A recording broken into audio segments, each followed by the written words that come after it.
Hi, I'm Beth Graves, and thank you for joining us on the Circus Arts Spotlight. Each week, we'll shine the spotlight on the people, programs, and events of the Circus Arts Conservatory. In addition to professional and student youth performances, we'll explore incredible outreach programs and learn how the circus arts impact so many aspects of life. For more information on today's topic, or anything circus arts related, please go to our website, circusarts.org. Now, let's get started. Hi, today's spotlight is shined on Grant. Grant is a Sailor Circus alumni who was in the program for 12 years. He's still a circus devotee who returns every January to help us with the marvelous Miraculous Circus Machine, which is an arts-integrated education outreach presentation, and it's attended by fifth graders who have been studying the concepts presented in the classrooms previous to the presentation. And I should have said Grant's last name is DELPERO, and I'm so happy to have you here. Thank you so much for coming in to speak with me. Oh, no problem. So you were attracted to circus as a child. Yes. So you want to tell us about that?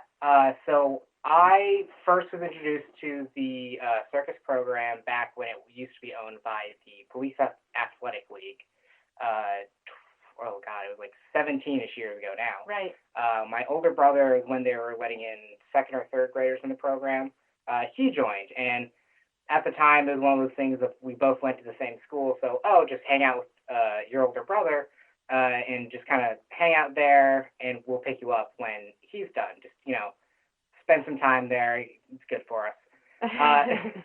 And so me and my twin sister were also both graduated the same year. Okay. And so she was also in the program for 12 years. And we were hung around often enough, and we did enough stuff that they're like, we could use these kids for something. And of course, they asked my parents, would that be okay? They're not in the program, but just small bits and pieces here and there of could we use them for transitions or something? Yeah. And my parents were like, oh, perfect, wonderful, because then we don't have to babysit our kids because they also were volunteering, in the concession stands. My dad helped with parking and was with the dressing rooms to make sure that those weren't just complete chaos. So right. It was good to keep us in view, but also keep us busy at the same time. Right, and it made you feel like you belonged. Exactly. So when we were officially part of the program, that's when we got to learn how to do more things. Some of the acts, I was never one of those kids who are I want to do the high wire, flying trapeze. I was more I want to put my feet on the ground. I want to be maybe 2 or 3 feet in the air. That's about it. So unicycle, spotting for a lot of acts, juggling, those were my kind of thing. Right. And I did, and eventually I even ended up doing acrobatics as well occasionally. And it was a lot of fun. I quite enjoyed everything I did. Unicycle was my big one for the longest time. Right. And then freshman year of high school, they're like, oh, dang, we need people in the juggling team. And they had known that years ago I tried it, and I was like, oh, it's not my thing right now. And they're like, Grant, do you want to try to do juggling again? I was like, I'll see if I can learn. We'll see what happens. It ended up being my favorite act. Really? It's one of my favorite acts. I thoroughly enjoy watching it, performing new tricks. One of my favorite acts is the show that I've been in. And, I get to play around fire as well if you're good enough, which after my last 2 years of performing the shows, I managed to be on the fire team. Wow. Which thoroughly enjoy. I loved it. Right. And it's really good. It's something to do, something to keep you busy, but also, I don't know, I just really enjoyed being in the program. Now, it was quite fun. Did your sister stay in it the whole time that you were as well? Yes, she did as well. But did she do the aerial acts, or what did she? She did trapeze, unicycle as well. She was also not too big on going super high up. Yeah. She did the bicycle built for 5. Oh, okay. She was in that last couple of years of the program. Both of us throughout the entire time we were here, clowns obviously, and then in the last couple of years, clown characters being part of the actual story of the show. Okay. That when we would have one, and that's what we spent a lot of our time doing while we were here. So one of the things that we are most proud of regarding the Sailor Circus Academy program is that you learn life lessons while you're there. You learn teamwork and you learn time management. And I'm just wondering if there was anything you learned in those days that you still carry with you now. Responsibility is one of them. Yeah. Just being like the simple thing of being given a task, being trusted to do that task. Okay. And how does that say? Repercussions for not doing certain things. So, okay. Being a child is like, oh, I don't want to do that. You can't be the boss of me. You're not my parent. I did a lot of push-ups and physical activities when I was younger. So it was just accountability is one of those big ones. Teamwork, no matter where you go, teamwork's huge. Right. And being able to just trust people, and especially in this atmosphere, trust and teamwork is huge. Right. And being able to go elsewhere and have a good basis of like what good teamwork looks like, how like things you can help build teamwork, and like if it's an environment that it could use a little work, knowing what to do to get to a better place right. and a better work environment. Okay. It helps a lot having all those years of experience in that. Yeah, that's great. So I'm wondering, do you keep in touch with any of the people that you were in Sailor Circus with? The majority, not so much. I will say one of my friends, she graduated, I believe, 2 years after me. I'm going to get her name wrong because it's hyphenated, but I believe it's Bailey Yielding Joy Sloan. Okay. It's a whole lot right. there. I remember but she's one of my best friends, and me and her keep still stay in touch. Right. But everyone else, not so much. A lot of them went to Florida State. We're in that program. I see Nick Slimmick, one of the people in my graduating class. He's also helping with the machine. Right. I see him doing stuff with Ricky all the time. Right. He's still a performer. But a lot of them not so much because they've kind of gone off and done their own thing. Right. So you mentioned the machine. Do you know how many years you've worked on that? As many years as we've been doing it. So I think it started in 2016, so that would make this the 5th year. Yes. So for those of you that are not familiar with what we call the machine, the actual title is the Miraculous Circus Machine, and it is part of our education program, education outreach. We have teaching artists that are clowns, and they go into the schools and they teach science, they teach engineering and other things based on a Rube Goldberg contraption, which also some people know as the game Mousetrap, or the videos where the dominoes hit each other and then a ball goes into a cup and then a string is pulled and a light goes on, or something like that. That is a Rube Goldberg contraption. So we have a program here, the Miraculous Circus Machine, where our teaching artists go into 5th grade classrooms in Sarasota and Manatee counties, and they teach science concepts based on these machines. The children in the classroom are split up into teams, and they're given a kit, and they have to build their own machine, and they have a goal, which is to get the ball into the cup, and they have different things different tasks that they have to do along the way.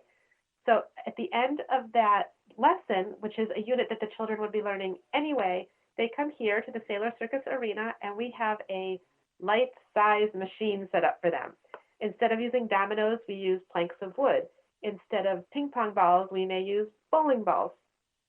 And there's 4 or 5 segments. I'm not sure how many this year, but they're each connected by a circus performance.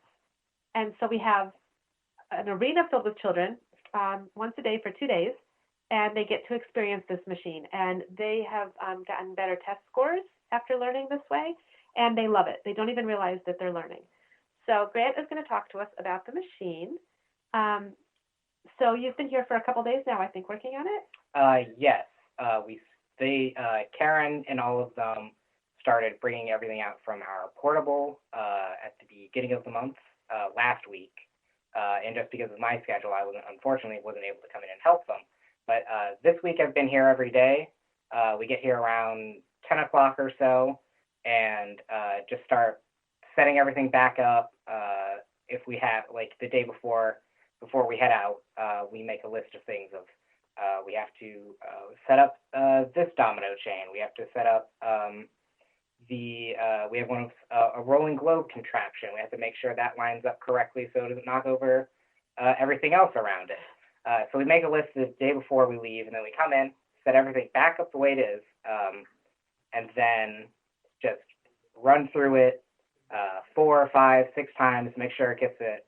We get it right every time, and then just keep going on to the next thing. A lot of what we're working on is the transition, so they're a little bit smoother between our performers and the next part of the machine. Okay. So it doesn't seem too like hokey or like, oh, that's kind of weird. We're trying to make it a little more seamless. So that's where a lot of the work goes into, where we have like, here's 20 contraptions. Here's about 4 to 6 different acts that we could have. How do we get these to mesh well? All work together. And we have to take in account of spacing for all of our acts, rigging for them, because we have 2 trap acts this year, where we have to bring out guidelines, take them out of the ring as well in the middle of the show, and just timing, things of that nature, and not knocking over and setting off contraptions that are later on in the machine. We're trying to make sure that we're giving ourselves space to work and trying to fill as much space as possible without those bumping heads too much. So this is a full-size arena, and the whole entire floor is taken up by the machines. More or less, yes. And so there are the dominoes type things, and then there's, I know at one point something knocks a bucket over, and the bucket is filled with almost chains or something, and they go into a lower bucket, and it makes a very cool noise. But so it takes like, I think a week initially to put it together, and then you're just continuously running it to see what needs to be changed and what fits where. Is that about right?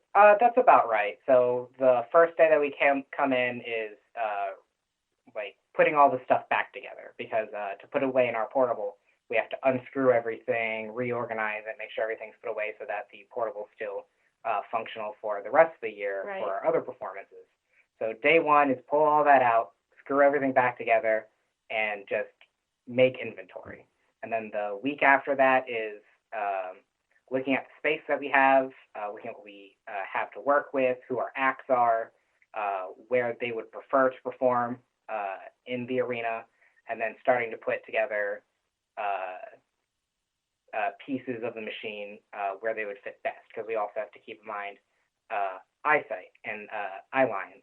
Right. Because we have both sides of our arena, both stands are going to be full of children, because the first year that we did it, we just had like one side of the arena, and if we had any like ugly mistakes or anything, we could just put them in the very back or face them away from everyone, so they didn't just like, oh, that's held together by duct tape. You don't need to know that one. But as it's gotten bigger and more notoriety in it, we've had much more of a viewing audience. Right.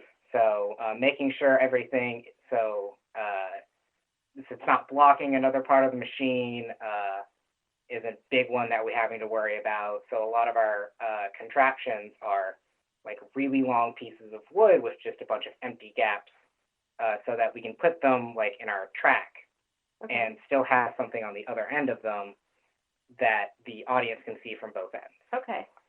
So how many people do you think are out there working on it? Actively, we have Karen, myself, John,